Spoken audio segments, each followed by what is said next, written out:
একেকজনে একেক রকমভাবে নবাবী সেমাই তৈরি করে। আমি যেভাবে নবাবী সেমাই তৈরি করি ঠিক সেভাবেই আজকে আপনাদের সাথে শেয়ার করলাম। আসসালামু আলাইকুম। কেমন আছেন আপনারা সবাই?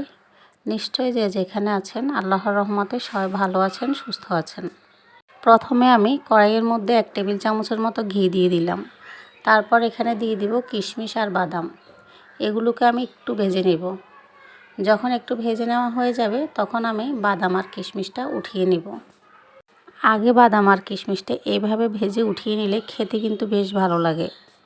বাদাম আর কিশমিশটা উঠিয়ে নিয়ে এখানে আমি দিয়ে দিব সেমাই। এইভাবে ঘিয়ের মধ্যে বাদাম আর কিশমিশ ভেজে নিলে বাদাম আর কিশমিশের মধ্যে ঘিয়ের খুব সুন্দর একটা ফ্লেভার আসে। এখন আমি দিয়ে দিব সেমাই।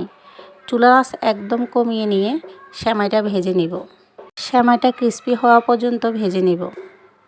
যখন সেমাইটা ভাজতে ভাজতে একটু বাদামি রং হয়ে আসবে তখন এখানে আমি দিয়ে দিব গুঁড়ো দুধ আর চিনি। আমি কিন্তু কোনো কিছুর মাপ বলছি না, সব কিছু আপনারা আপনাদের টেস্ট অনুযায়ী দিবেন।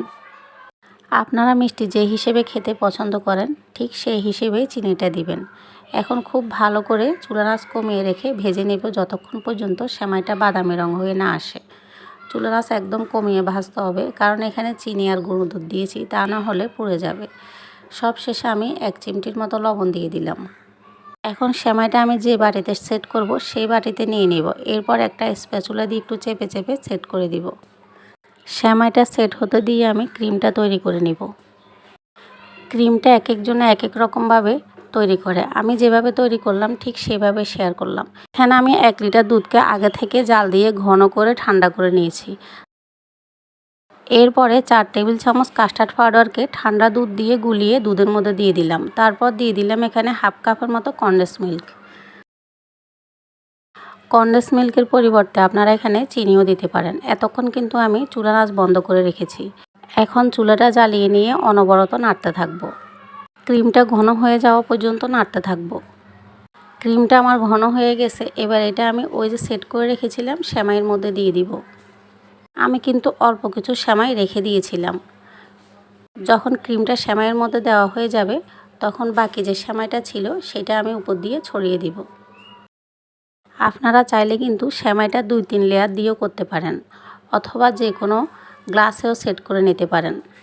সবগুলো সেমাই ছড়িয়ে দিয়ে আমি উপর দিয়ে দিব ওই যে বাদাম আর কিশমিশ ভেজে রেখেছিলাম সেই বাদাম আর কিশমিশ।